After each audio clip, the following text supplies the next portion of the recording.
लड़ रहा है। एक तरफ कोविड तो दूसरी तरफ चाइना की फौज लद्दाख में हमें तंग कर रही है, घुसने की कोशिश कर रही है। तो आप जो है, आपकी सरकार जो है इन दोनों से जूझ रही है। इसलिए मैं सवाल पूछना चाहूंगी कि पहले तो कोविड के बारे में मैं एक बात स्पष्ट कर दूं, दोनों जंग हम जीतेंगे और जनता को आश्वस्त करना चाहता हूं कि मोदी जी के नेतृत्व में दोनों जंग जीतेंगे। परंतु आज मैं सिर्फ कोविड और विशेषकर दिल्ली की कोविड की परिस्थिति के लिए बात करने के लिए आपके सामने हूं, क्योंकि विगत 2 सप्ताह में दिल्ली में बहुत सारे कदम उठाए गए हैं, कोऑर्डिनेशन भी बढ़ा है और धीरे धीरे स्थिति को हम सुधारने का प्रयास कर रहे हैं।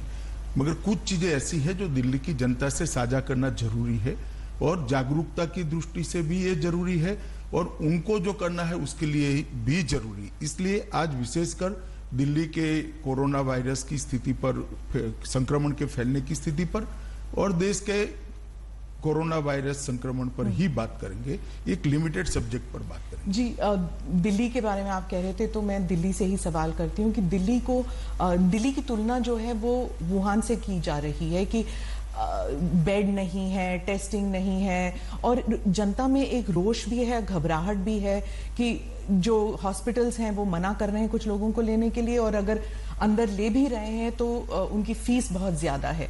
तो इसको निपटने के लिए क्या किया जा रहा है? देखिए, मैं थोड़े चरणबद्ध आपके सभी सवालों के जवाब दूंगा, मगर पहले मैं एक स्थिति स्पष्ट कर दूं कि लगभग जून के दूसरे सप्ताह में दिल्ली के उप मुख्यमंत्री मनीष सिसोदिया का एक बयान आया। सिसोदिया जी ने बताया कि भाई 31 जुलाई को दिल्ली में 5.5 लाख तक कोरोना के संक्रमित हो जाएंगे, ना जगह बचेगी, ना बेड बचेंगे और एक प्रकार से स्थिति खराब होगी। इससे दिल्ली की जनता में बहुत सारा भय हुआ। उनका अनुमान जो था वो आंकड़ों के आधार पर था, मैं वो अनुमान सच गलत उसमें जाना नहीं चाहता, परंतु एक भय की स्थिति पैदा हुई और कई लोग पलायन की भी सोचने लगे।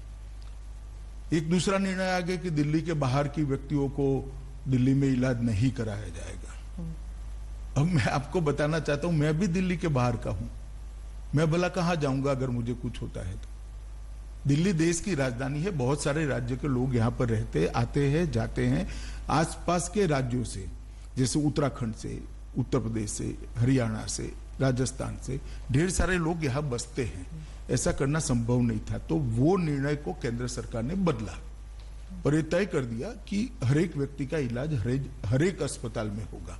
और उसके बाद में मैंने 14 तारीख को एक कोऑर्डिनेशन की मीटिंग बुलाई और जो आप बात कर रहे हैं वो सारे फैसले कोऑर्डिनेशन की मीटिंग में हमने करे।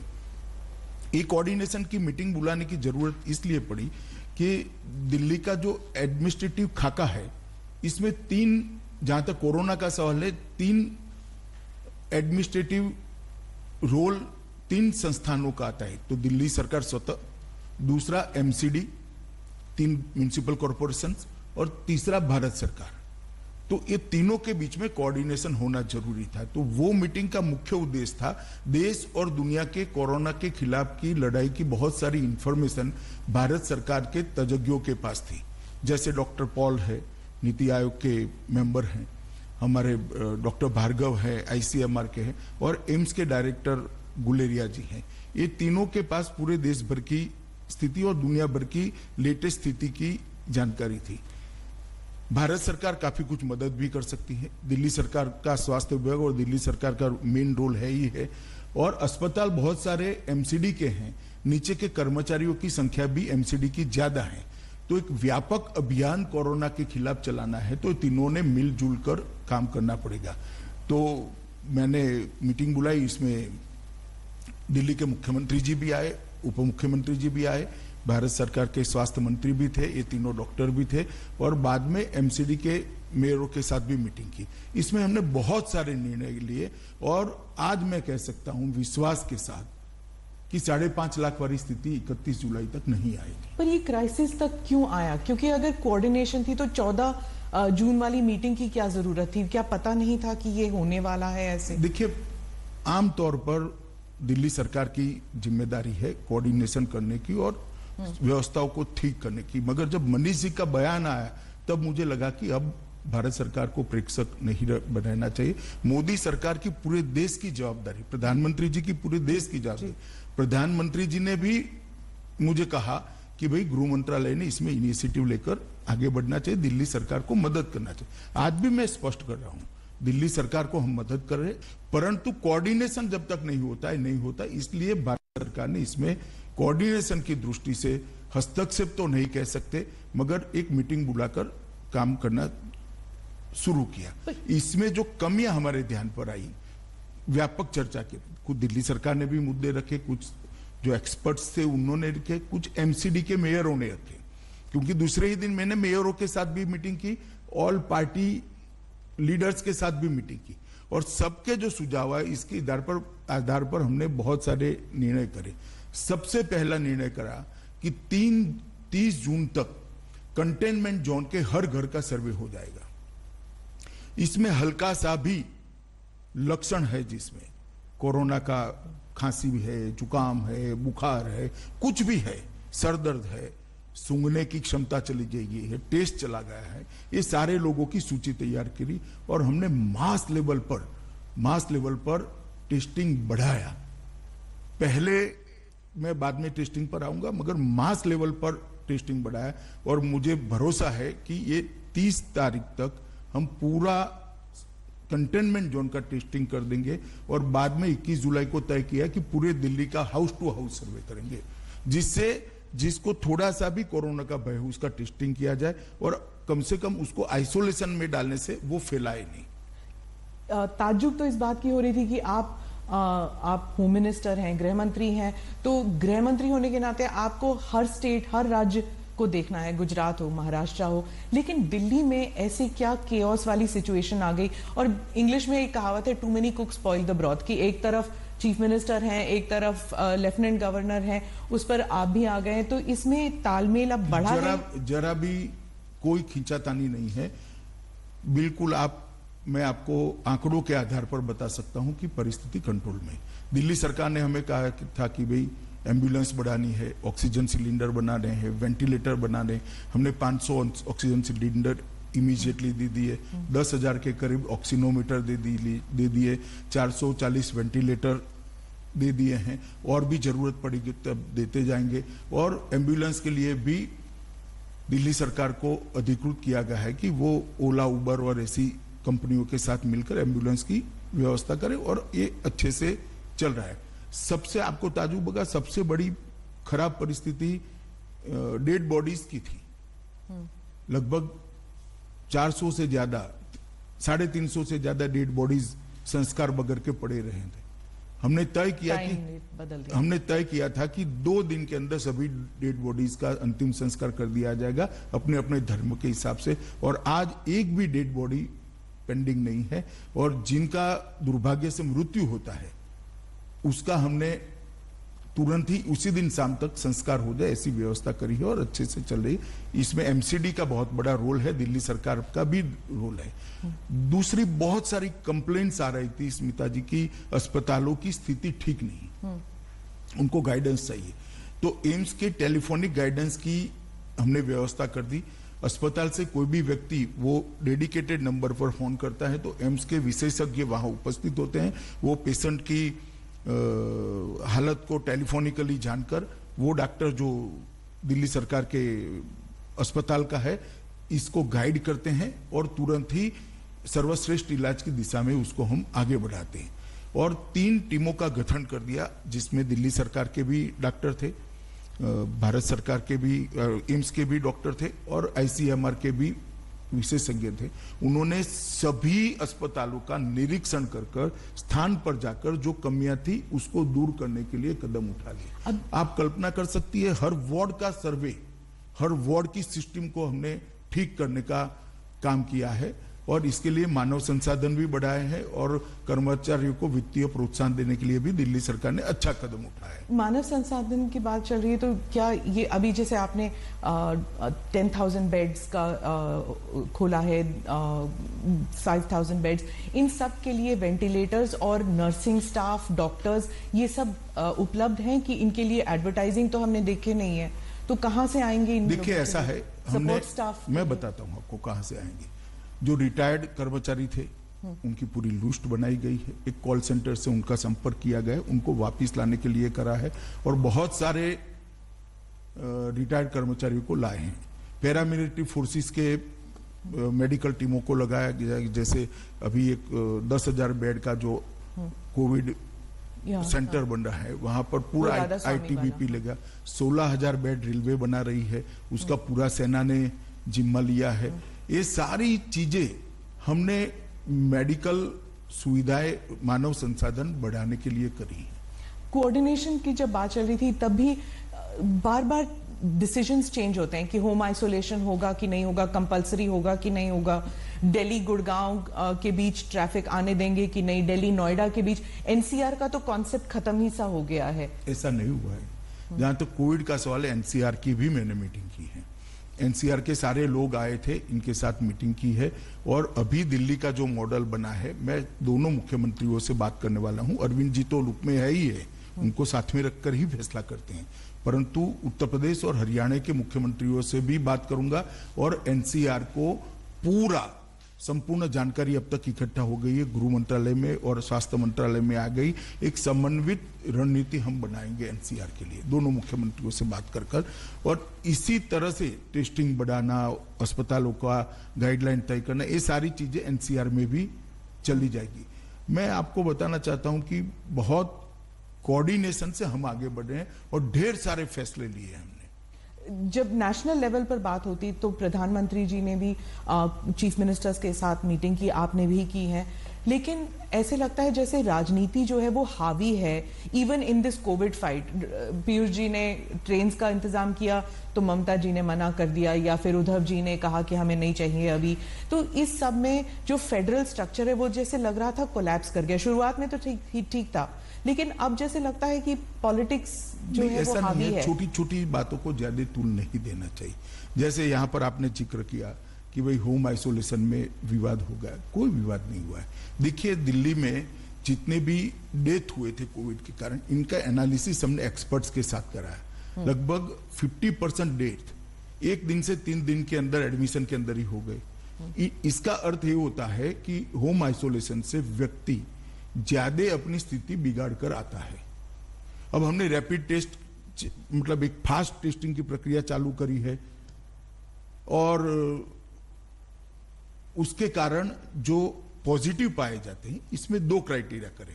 एक तो आइसोलेशन के लिए जिसके घर में 2 कमरों से ज्यादा व्यवस्था ही नहीं है, वो क्या आइसोलेट करेगा अपने आप को? वो तो चॉइस है, फिर क्वारंटाइन सेंटर में जाए, तो इंस्टीट्यूशन क्वारंटाइन सेंटर में जाए।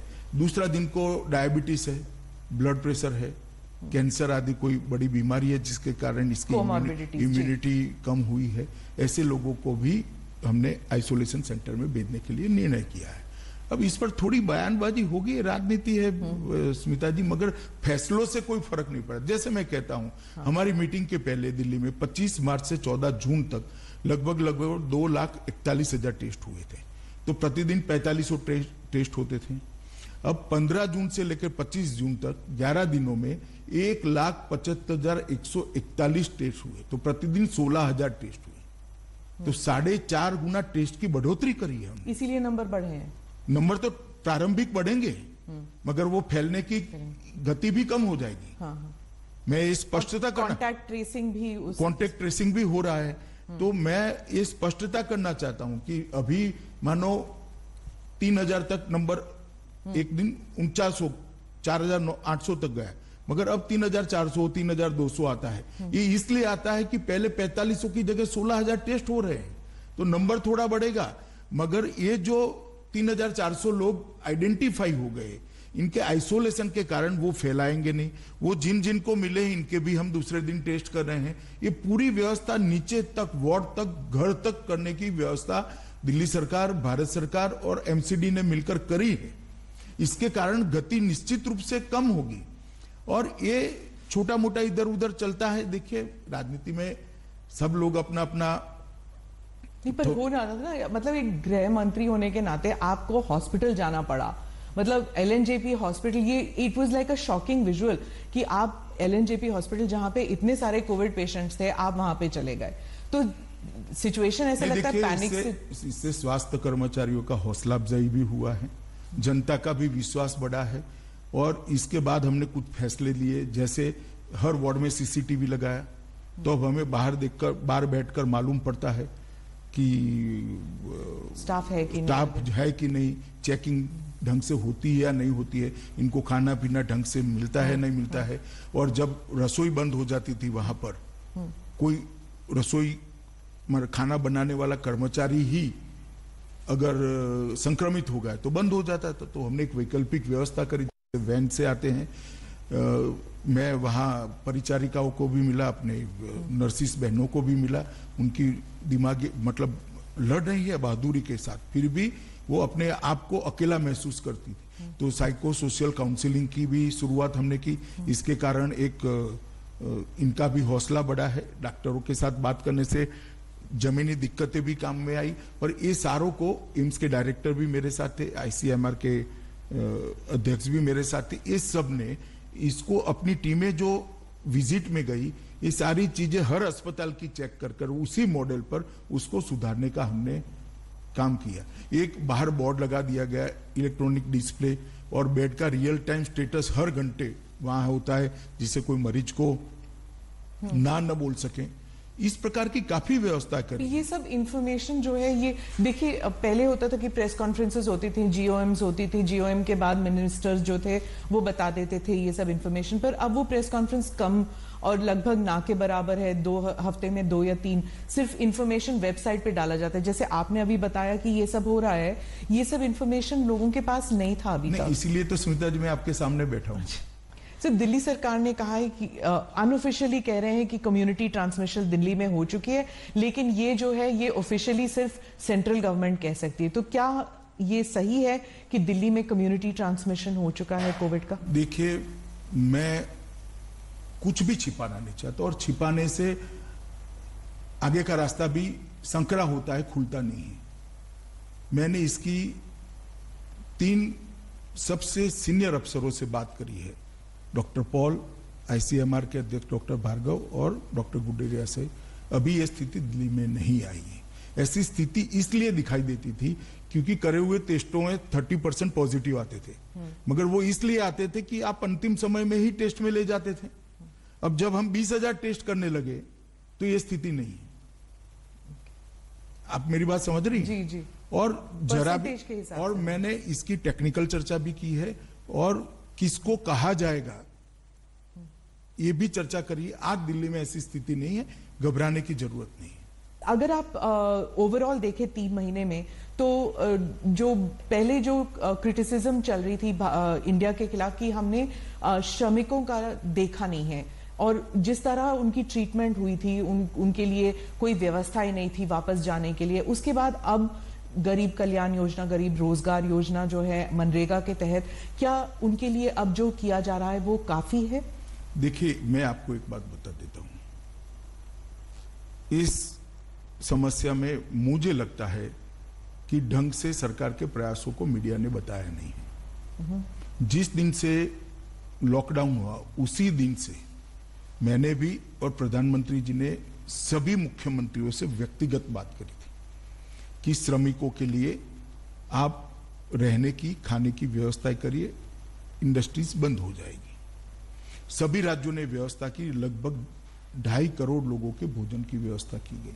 पैसे का सवाल आया, प्रधानमंत्री जी ने तुरंत निर्देश दिया, 11,000 करोड़ रुपया गृह मंत्रालय से NDRF का अकाउंट में सभी राज्यों को प्रोरेटा ट्रांसफर कर दिया गया, वहां के श्रमिकों की स्थिति को देखते हुए। उसके बाद जब जहां जाना था वो राज्यों में व्यवस्था ठीक हो गई, अस्पताल शुरू हो गए, ढंग से इसके लिए तैयार किए गए, क्वारंटाइन सेंटर बन गए। इसके बाद श्रमिक दिन के दिन ही, मजदूर दिन के दिन ही प्रधानमंत्री जी ने श्रमिक स्पेशल ट्रेन चलाने का फैसला दिया, और लगभग 4,594 ट्रेन अब तक गई है। 63 लाख श्रमिक, 63 लाख श्रमिक जो दूर के विस्तार में है, वो ट्रेनों के माध्यम से सफलतापूर्वक गए हैं। 42 लाख के आसपास श्रमिक आसपास के, जैसे गुजरात से राजस्थान है, महाराष्ट्र से गुजरात है, आंध्र से तेलंगाना है, केरल से तमिलनाडु है, इस प्रकार के श्रमिक जो थे जो पड़ोसी राज्य के थे वो बसों के माध्यम से पहुंचा गए। ये बात ठीक है कि कुछ दृश्य ऐसे हुए हैं जो हर व्यक्ति को दुख पहुंचा है, इसका हमें भी दुख है। धैर्य जब खो देता है व्यक्ति तो पैदल निकल गया, उसके लिए भी प्रधानमंत्री जी ने सभी मुख्यमंत्रियों को सूचना दी, मुझे भी सूचना दी। मैंने सभी मुख्यमंत्रियों से बात करी कि आप रोड पर एसटी बस चलाएं, उनको एक रेलवे स्टेशन पर ले जाए और रेलवे वहां से ले जाएगा। तो मैं मानता हूं लगभग सभी चीजों को मिल मिलाकर 1,20,00,000 लोगों को देश के एक कोने से दूसरे कोने में पहुंचाने का काम किया है। हर राज्य ने, विशेषकर यूपी ने, बिहार ने, उड़ीसा ने, जहां श्रमिक ज्यादा ही जाने थे, झारखंड भी, ये सभी राज्यों ने क्वारंटाइन सेंटर बनाए। बस स्टेशन, रेलवे स्टेशन पर उतरने के बाद राज्य की एसटी बसों से उनको पहुंचाया गया क्वारंटाइन सेंटर में। क्वारंटाइन सेंटर में 14 दिन रखा गया। निकलने के बाद किसी राज्य ने 1,000 रुपया, किसी राज्य ने 2,000 रुपया उनको दिया है घर पहुंचने के नहीं, घर तो पहुंचाया बसों से, एक्स्ट्रा दिया है, एक किट दी है और खाने पीने का इंतजाम करा है। अब वो सारे श्रमिक अपने गांवों में अच्छे तरीके से सेट हुए। जहां तक रोजगारी का सवाल है, प्रधानमंत्री जी ने रोजगारी के लिए अभी ही एक स्कीम लॉन्च की है और कल यूपी में कार्यक्रम हुआ, उसके 2 दिन पहले बिहार में कार्यक्रम। उन लोगों को रोजगारी देने की प्रयास हो रहा है। मनरेगा के दिन भी बढ़ाए गए हैं, वेतन भी मनरेगा का बढ़ाया गया है और एक अस्थायी परिस्थिति है। इसके बाद में सभी श्रमिक अच्छी परिस्थिति होते ही अपने अपने जहां उनका नौकरी, परमानेंट नौकरी था, काम करते थे, वहां जाना जरूर चाहेंगे। जो चाहेंगे उनको भेजने की भी व्यवस्था है, ट्रेन चालू हो गई है, काफी सारे लोग अभी जा भी रहे हैं। मगर भारत सरकार ने एक विशेष ड्राइव चलाकर उनको अभी, जब तक कोरोना है तब तक, और कुछ जगह पे ये परमानेंट भी व्यवस्था हो जाएगी, इसके चलते वहीं पर उनको रोजगारी मिले, इसका एक अभियान चला है। तो मैं मानता हूं कि बहुत ढंग से इसको हमने एड्रेस किया है। राहुल गांधी जो है वो उन्होंने शुरू से ही कहा कि या तो ना तो श्रमिक के मामले में, ना फिर अब कोविड से जो मुकाबला हो रहा है इसमें मोदी सरकार जो है बिल्कुल ही नाकाम रही है।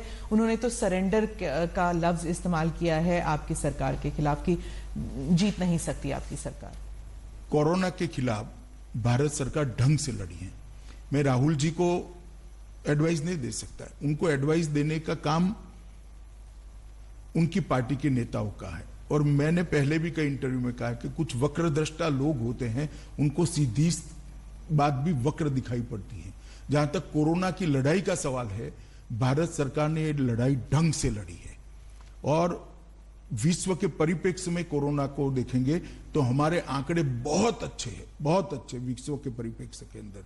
और शुरू से देश भर, दुनिया भर में सरकारें कोरोना के खिलाफ लड़ी है। नरेंद्र मोदी जी के नेतृत्व के कारण भारत के अंदर सरकार भी लड़ी है और 130 करोड़ लोग भी लड़े हैं और सब राज्य सरकारें भी लड़ी हैं। और नरेंद्र भाई के नेतृत्व की स्वीकृति का परिणाम है। मैंने आज तक मेरे सार्वजनिक जीवन में और मेरी स्मृति में एक भी घटना ऐसी नहीं है कि एक नेता के कहने पर एक भी पुलिस के बगैर पूरा देश कर्फ्यू में हो, हर घर में घंटी बजाई जाए, हर घर दिया जलाए, देश के करोड़ों लोग कोरोना वॉरियर्स के लड़ाई को, उनके साहस को, उनके बलिदान को एक्नॉलेज करें। और इसी का परिणाम है कि कोविड के कारण प्रति 10 लाख आबादी भारत में 357 लोग संक्रमित है, कल तक का मैं डेटा कह रहा हूं, और विश्व में 1250 है। 1250 और 357 से आप अंदाज लगा सकते हो कि हम रोकने में कितने सफल हुए हैं। कुछ लोग मुझे कहते थे कि अमित भाई मृतदेहों की ट्रकें भरी जाएंगी, मुझे सावध करने के लिए कहते थे। मैं नाम देना नहीं चाहता, मगर उनके मन में भय था। मगर आज भारत सरकार, सभी राज्य सरकारें और मोदी जी के नेतृत्व के कारण विश्व में जब 1250 लोग संक्रमित हैं, हम 357 पर अटके हैं। अमेरिका के पूरा होने दीजिए, बहुत महत्वपूर्ण सवाल है। अमेरिका में 7,569 लोग संक्रमित थे प्रति 10 लाख, ब्रिटेन में 4,537, ब्राजील में 5,802 और रूस में 4,254 लोग संक्रमित थे। और रिकवरी रेट जो मार्च 25 को 7.10 था, अब 55% हुआ है। आज का अखबार देख लीजिए तो 57% हुआ है। तो मैं मानूं ये बहुत अच्छी स्थिति है। और जहां तक मृत्यु का सवाल है, जो एक्चुअल आउटकम है लड़ाई का, कि कितना मृत्यु कम कर सकते हो आप, मानव की, मनुष्य की जान कितनी कम जाएगी, इसके भी आंकड़े देख लीजिए। प्रति 10 लाख वैश्विक औसत 63.2 है, 63.2, भारत की 11 है, अमेरिका की 383 है, 383, ब्रिटेन की 637 है, ब्राजील का 259 है, रूस का 60 है। तो मैं मानता हूं भारत जैसे देश ने विकसित देशों के कंपैरिजन में भी ये लड़ाई बहुत अच्छे से लड़ी है। ये बात सही है कि अब कहना है तो कह सकते 11 भी क्यों हुई है, कहना है तो आप कह सकते हो। आप विकसित देश के बारे में कह रहे तो भारत विकासशील देश है और हमारे लिए डेवलपिंग नेशन है, तो हमारे लिए जो है इकोनॉमी को एक to bring it back to normalcy, उसके लिए इंडस्ट्री का फिर से शुरू होना बहुत जरूरी है। और जब श्रमिक चले गए हैं तो जो स्मॉल स्केल इंडस्ट्रीज हैं वो तो प्रोडक्शन कर ही नहीं पा रहे हैं, तो how is it going to improve, how is the देखिए, श्रमिक चले गए हैं, टेम्पररी बात है, आप पहले मेरी बात समझ कर चलिए, परमानेंट नहीं गए। पर अगस्त तक तो रेलवेज चलेंगी नहीं, तो फिर कैसे आएंगे? रेलवेज आज भी चालू है, रेलवे आज भी देश के 90% रेलवे स्टेशनों को रेलवे ने कनेक्ट कर लिया है।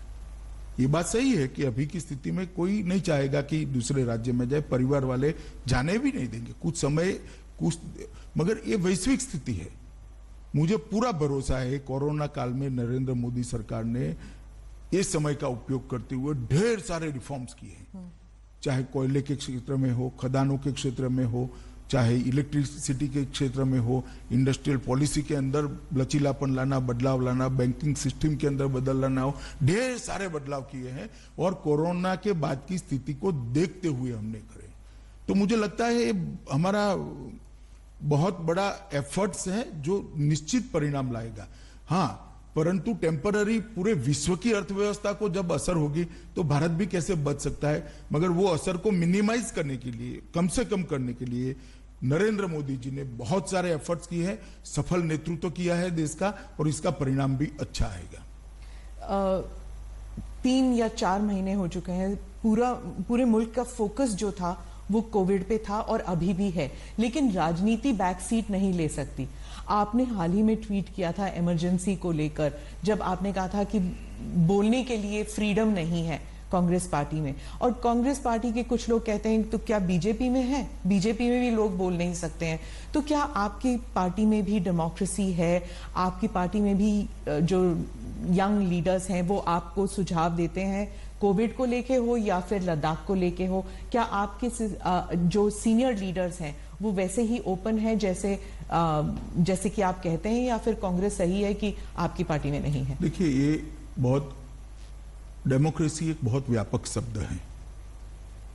डिसिप्लिन और स्वतंत्रता भी अपने अपने संदर्भ, अपनी जगह रखते हैं।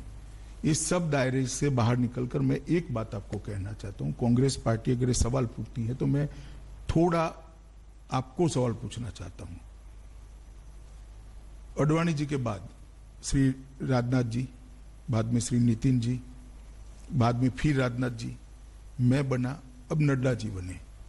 कोई परिवार का आदमी है क्या? इंदिरा जी के बाद कांग्रेस पार्टी का एक अध्यक्ष बता दीजिए जो गांधी परिवार के बाहर है। क्या डेमोक्रेसी की बात करें? और मैंने कोविड के समय कोई राजनीति नहीं करी। आप मेरे 10 साल के ट्वीट निकाल दीजिए सार्वजनिक बयान, हर 25 जून को मैं बयान देता हूं कि इमरजेंसी एक ऐसी चीज है जिसको देश की जनता ने याद रखना चाहिए, क्योंकि हमारे लोकतंत्र के मूल पर, इसकी नींव पर प्रहार हुआ था। इस देश की जनता ने कभी भूलना नहीं चाहिए। किसी भी राजनीतिक कार्यकर्ता ने, किसी भी नागरिक ने, किसी भी सिटीजन ने इसको नहीं भूलना चाहिए। ऐसे प्रयासों को हमेशा याद रखना चाहिए और इसके खिलाफ जागरूकता भी रखनी चाहिए। और ये कोई एक दल की बात नहीं है, देश के लोकतंत्र पर जो आघात हुआ था इसकी बात है। हर बार प्रसंग के अनुरूप उसकी भाषा बदलती है, इसका टोन बदलता है, परंतु वो ट्वीट मेरा एंटी इमरजेंसी था। जी जी। आप गृह मंत्री है, इसलिए मैं आपसे बोलूंगी कि जो पिछले हफ्ते एक हैशटैग जो था वो वायरल हो गया था, जो पाकिस्तान और चाइना के हैंडल्स भी कर रहे थे, सरेंडर मोदी, जो इंडियन पॉलिटिकल हैंडल्स ने शुरू किया था, लेकिन ये सब पाकिस्तान में भी वायरल हो गया। चाइना के ट्विटर हैंडल्स, जो चाइना में ट्विटर है भी नहीं, लेकिन चाइना के सो कॉल्ड ट्विटर हैंडल्स वो भी वायरल कर रहे थे। तो जो एंटी इंडिया प्रोपेगेंडा है, उसके लिए क्या हम सक्षम हैं? भारत सक्षम है? पूरी तरह से सक्षम है, मगर दुख तब जो होता है, इतने बड़े राजनीतिक दल के पूर्व अध्यक्ष इतने संकट के समय में इतनी ओछी राजनीति करते हैं, तब दुख होता है। इससे कोई फर्क नहीं पड़ता। वो उनके लिए आत्मचिंतन का विषय है। इनके हैशटैग को पाकिस्तान और चीन आगे बढ़ा रहा है, मेरे लिए नहीं है। कांग्रेस पार्टी के लिए चिंता का विषय है कि इनके नेता के हैशटैग को पाकिस्तान और चीन बढ़ावा दे रहा है। आप ऐसी बात करते हो जो पाकिस्तान और चीन पसंद करता है, और ऐसे संकट के समय में जी। पार्लियामेंट होनी है, चर्चा करनी है तो आइए करेंगे। 62 से लेकर आज तक 2-2 हाथ हो जाए, कोई नहीं डरता चर्चा से। मगर जब देश के जवान संघर्ष कर रहे हैं, सरकार एक स्टैंड लेकर ठोस कदम उठा रही है, उस वक्त पाकिस्तान और चीन को खुशी हो इस प्रकार के स्टेटमेंट देना किसी ने नहीं करना चाहिए। कभी मुझे लगता है हम अपने इंटरव्यू के दायरे से स्मिता जी बाहर जा रहे हैं। मैं थोड़ा आपके सामने, सोचा शायद आप भूल गए हो। नहीं, मैं नहीं भूला हूं। मैं ठीक से, मैं दिल्ली की जनता के लिए यहाँ पर आया हूँ, दिल्ली की जनता को आगाह करने के लिए आया हूँ। मैं सबसे पहले बताऊंगा कि बेड्स की स्थिति में कैसे परिवर्तन हुआ है। 14 जून को टोटल 9,937 बेड थे, आज 30,000 बेड की व्यवस्था हो चुकी है। तो अगर सपोज मेरे को कोविड हो, तो क्या मैं अगर किसी भी हॉस्पिटल में जाऊं तो मुझे मना किया जाएगा कि पहले नेगेटिव सर्टिफिकेट ले आइए, या फिर आपके पास इंश्योरेंस है कि नहीं, ये सब पूछेंगे, या मुझे भर्ती कर दिया जाएगा? प्राइवेट अस्पतालों के विषय पर मैं बाद में आता हूं जी। किसी भी कोविड पेशेंट के लिए भारत सरकार, दिल्ली सरकार और म्युनिसिपल कॉरपोरेशन के कोविड के लिए जो रेखांकित किए हैं वो सारे अस्पताल उपलब्ध है। कोई सर्टिफिकेट नहीं मांगा जाएगा। कोविड पॉजिटिव का सर्टिफिकेट मांगा जाएगा, वो तो जरूरी है, क्योंकि आप अगर कोविड पॉजिटिव नहीं है और कोविड अस्पताल में जाओगे तो आपको भी कोविड लग सकता है। तो मैं जो बात कर रहा हूं कोविड बेड्स की बात करता हूं। 30 जून तक हमने 30,000 बेड बन जाएंगे। रेलवे कोचिस के अंदर 8,000 बेड बने और 8,000 की तैयारी है, मगर मैं अभी 8,000 ही गिन रहा हूं। डीआरडीओ एक एक्सक्लूसिव कोविड अस्पताल बना रही है, जिसमें 250 आईसीयू बेड भी होंगे, विथ वेंटिलेटर होंगे, वो अलग से बने हैं। और 10,000 का आईटीबीपी संचालित राधा स्वामी सत्संग न्यास के बड़े कैंपस के अंदर बारिश की सीजन को ध्यान में रखकर हमने बेड बनाए हैं, इसको आईटीबीपी संचालित करने वाली। कुल मिलाकर 30,000 बेड है।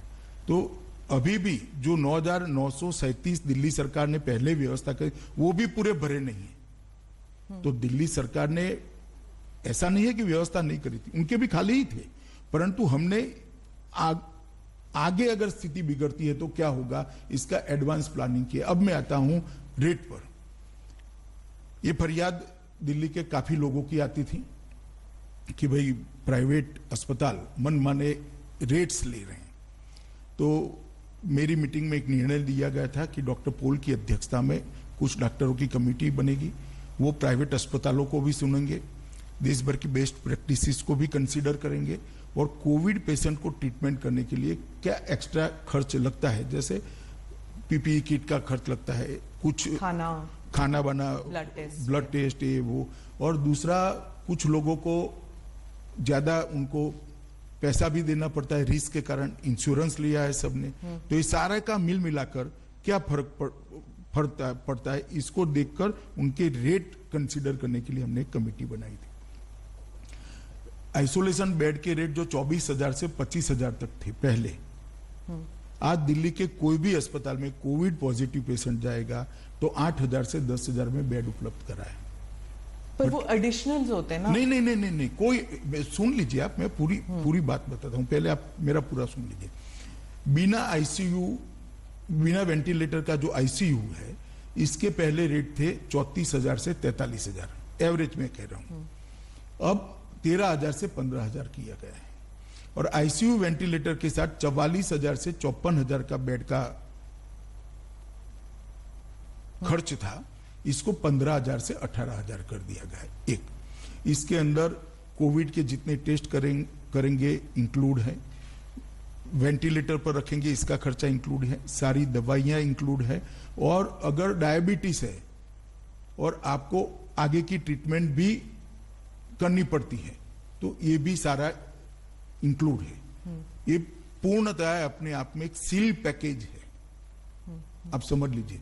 तो इसको हमने कम कराया है। आज दिल्ली के बहुत सारे अस्पतालों के अंदर, सब अस्पताल जो कोविड के लिए अपनी अपनी बताए हैं, वो सारे अस्पतालों के अंदर हमने ये व्यवस्था करी। तो एक तो 10,000 से बढ़ाकर हमने 30,000 बेड करे। रेट को हमने लगभग कई जगह 1/3 कर दिया, कई जगह आधा कर दिया है। तो ढेर सारी व्यवस्थाएं करी है। और 21 जून से फिर से इसका रिव्यू करा, 14 जून की मीटिंग के बाद। अब हम जो पूरा टेस्ट बढ़ा दिए, इसके जो नतीजे आए, इसके आधार पर 26 जून तक नए कंटेनमेंट जोन बनाने थे। कल शाम को कंटेनमेंट जोन 280 नए बना दिए हैं। तो कंटेनमेंट जोन को रीडिफाइन किया गया है, क्योंकि अब टेस्ट ज्यादा करने के बाद स्थिति अलग। पूरी दिल्ली हो जाएगी? पूरी दिल्ली नहीं हुई है, पूरी दिल्ली नहीं। आप इतने सारे केसेस होंगे तो फिर कंटेनमेंट। स्मिता जी, मैं आपको और दिल्ली वालों को आश्वस्त करना, इतने सारे कंटेनमेंट जोन बहुत छोटे छोटे बनाए हैं, परंतु पूरी दिल्ली नहीं होगी और इस पर जल्दी काबू कर लिया जाएगा। आरोग्य सेतु ऐप और इतिहास ऐप दोनों को इकट्ठा मिलाकर इसके बहुत अच्छे नतीजे आए हैं, जिससे लोग जान पाते हैं कि मेरे आसपास कोई कोविड पेशेंट आता है या नहीं आता है, और इसके बहुत अच्छे नतीजे हमने लिए हैं। और ये जो सारी चीजें थी, इसके साथ हमने एनजीओ को भी जोड़ा है। इन्होंने भी अपने आइसोलेशन सेंटर चालू किए हैं, और एनसीसी, एनएसएस और स्काउट और सामाजिक संस्थाओं को भी जोड़ने का काम किया। लगभग 6,000 वॉलंटियर हमें तैयार मिल गए हैं। अब तक एक कंफ्यूजन था कि जिले की जिम्मेदारी किसकी। म्यूनिसिपल कॉर्पोरेशन अलग करता था, भारत सरकार। दिल्ली की यही प्रॉब्लम तो रही है हमेशा। नहीं, मगर ये मैंने 14 जून को तय कर दिया, परिपत्रित हो गया भारत सरकार की ओर से कि डिस्ट्रिक्ट मजिस्ट्रेट ऑफ दिल्ली, इसके तहत एमसीडी भी काम करेगी, भारत सरकार की टीमें भी काम करेगी, दिल्ली सरकार की टीमें भी। तो एक चेन ऑफ कमांड हमने तय किया है, और जिला स्तर की निगरानी टीमों का गठन भी कर दिया गया। उनका 2 हिस्सों में 1200 लोगों का, 2400 लोगों का प्रशिक्षण एम्स और आईसीएमआर के द्वारा वीडियोग्राफी से। डीएम तो सेंट्रल में आ गया, तो उसका मतलब है कि दिल्ली गवर्नमेंट जो है अब वो कंप्लीटली सेंटर के अंडर काम कर रही है ना। डिस्ट्रिक्ट मजिस्ट्रेट काम कर रहा है, सेंटर के अंडर नहीं। अभी तो उल्टा है, एमसीडी भी दिल्ली डिस्ट्रिक्ट मजिस्ट्रेट के अंडर काम कर रही है, और सारी टीमें डिस्ट्रिक्ट, क्योंकि डिस्ट्रिक्ट मजिस्ट्रेट की एक प्राइमरी रिस्पॉन्सिबिलिटी है। अभी कौन किसके अंडर काम कर रहा है, हम सब मोदी जी के अंडर काम कर रहे हैं, और केजरीवाल जी का भी हमें सहयोग है। मैं इसमें कोई वो छूट-फूट बयान आएंगे यश लेने के लिए, आप इसको क्यों देख रही है। हाँ। और दूसरा एक हमने निर्णय किया सेरोलॉजिकल सर्वे शुरू करने का, वो भी कल से शुरू हो जाएगा। और आज से फिर से बाकी दिल्ली का घर घर जाकर सर्वे करने की हमने एक मुहिम शुरू की है, और कल शाम से ही शुरू किया। इसके अखबार में फोटो भी आए हैं, और मैं दिल्ली की जनता को उसमें काफी सारा इंफॉर्मेशन जो है वो वॉलंटरी होगा कि अगर कोई फीवर टेस्ट करवाना चाहता है, रैपिड टेस्ट करवाना चाहता है। तो इतना पूछ रहे हैं कि आपके घर में किसी को फीवर खांसी आया है, नाम लिख लेते हैं, उनका टेस्ट करने की व्यवस्था करिए। दूसरे दिन उनको टेस्ट कराने ले जाते हैं और उनका टेस्ट करते हैं। पॉजिटिव आता है, माइल्ड लक्षण है, तो घर में अच्छी सुविधा है तो घर पे रखते हैं आइसोलेशन कर। अगर तो ये तो आपका फुल टाइम काम हो गया है। एक सेकंड सुनिए ना। अगर बुखार ज्यादा है, इसके साथ में कोई और बीमारी है, या तो घर छोटा है, तो उसको हम आइसोलेशन सेंटर में ले जाते हैं। और ये पूरी व्यवस्था एकदम सुचारू रूप से हो रही है। हर रोज शाम को मेरे टेबल पर एक रिपोर्ट आती है, मैं प्रधानमंत्री जी को रात को फोन कर ब्रीफ करता हूं, और ये रिपोर्ट दिल्ली के वही तो मैं कह रही हूँ, ऐसे लग रहा है कि गृह मंत्री का सारा काम दिल्ली संभालना हो गया है। नहीं, दिल्ली संभाल नहीं रहा। मैं ऐसे गलत शब्द प्रयोग नहीं करने चाहिए। दिल्ली सरकार भी इसमें साथ में, एमसीडी भी साथ में, मगर जब संक्रमण है और दिल्ली के उप मुख्यमंत्री ने जो स्टेटमेंट किया कि 31/7 तक 5.5 लाख लोग हो जाएंगे, हमारे पास व्यवस्था नहीं है। ऐसा उन्होंने सार्वजनिक, पैनिक सिचुएशन हो गया था, तो थोड़ा पैनिक हो गया। अब मुझे भरोसा है 31/7 को 5.5 लाख नहीं होंगे। हाँ। हम अच्छी स्थिति में होंगे, क्योंकि हमने कोरोना होने से पहले उसको रोकने के प्रयास पर जोर दिया है। टेस्ट बढ़ाए हैं, कॉन्टेक्ट ट्रेसिंग चालू की है, कॉन्टेक्ट ट्रेसिंग कर कॉन्टेक्ट में जो लोग आए हैं उनका भी टेस्ट करने की प्रक्रिया चालू की है, और उनको भी एक प्रकार से अलग थलग करने की व्यवस्था करी है। तो फैलने का अब बहुत कम हो जाएगा। आप समझे 16,000 टेस्ट रोज होना एवरेज, और कल तो 20,000 करें। आज से भी हम 20,000 तक उसको ले जाने का प्रयास कर रहे हैं। टेस्टिंग का रेट भी जो पहले 5,000 था उसको अब 2,400 रुपया कर दिया है। और दिल्ली सरकार के टेस्टिंग सेंटर पर जो जाएगा इसका फ्री ऑफ कॉस्ट करें, तो 20,000 में से कल जो 20,000 हुआ, इसमें से 18,900 लोगों का टेस्ट फ्री किया गया, फ्री ऑफ कॉस्ट किया गया। तो ये बहुत बड़ी बात है। आपने इंटरव्यू के दौरान इतना डेटा दिया है शायद कि ये वेबसाइट में भी नहीं है इतना डेटा, पर जाते जाते सवाल जरूर पूछूंगी मैं सर, कि सब लोग जानना चाहते हैं कि सीमा पर चीन के सोल्जर्स हमारे जमीन पर आए हैं कि नहीं। आज के दिन प्रधानमंत्री ने कहा था उस दिन, लेकिन आज अब क्या वो हमारी जमीन पर ऐसा है? मैं, आपके पास इंटेलिजेंस रिपोर्ट्स तो आते हैं, पहले सब आते हैं, परंतु मैं पहले एक बात कह दूं, ये मेरा इंटरव्यू आपने जो अभी लिया है वो कोविड के लिए दिल्ली की जनता को जागरूक करने के लिए। मैं कुछ ऐसा करना नहीं चाहता जिससे मेरी ये मूल उद्देश्य है वो साइड पर हो जाए, टाइटल कुछ और बने और जनता कोविड से डरती रहे। तो मैं आप दोनों चीजों का डर है लोगों को, दूसरी चीजों का भी डर दूर करने वाले कर रहे हैं ना। जरूरत पड़ेगी, मेरा रोल होगा तो मैं भी करूंगा, इसके लिए सेपरेट इंटरव्यू देगा। आप सीसीएस में है सर, तो आपका रोल तो है ना? नहीं, रोल है, जरूरत पड़ेगी तो करेंगे। अभी ब्रीफिंग हो ही रही है, ऐसा नहीं है कि ब्रीफिंग नहीं हो रही, परंतु अभी मेरा आपको इंटरव्यू देने का उद्देश्य एक ही है कि दिल्ली की जनता के मन में से डर निकले। भारत सरकार, दिल्ली सरकार और म्युनिसिपल कॉर्पोरेशन तीनों मिलकर अच्छा काम कर रहे हैं, और मुझे भरोसा है कि 31/7 को 5.5 लाख केस नहीं होंगे, हम अच्छी स्थिति में होंगे, बेड की कमी भी नहीं होगी। और बहुत सारी मीटिंगें करी है मैंने, 14 जून को करी, 14 जून को नगर निगमों के साथ भी करी, 15 जून को राजनीतिक दलों के साथ करी, तो मैं अस्पताल में भी गया, 21 जून को मीटिंग करी, 16 जून को रैपिड टेस्ट प्रणाली के लिए मीटिंग कर 190 सेंटर चालू किए गए, और 18 जून को एनसीआर की भी मैंने मीटिंग करी है, सीरीज ऑफ मीटिंग की है।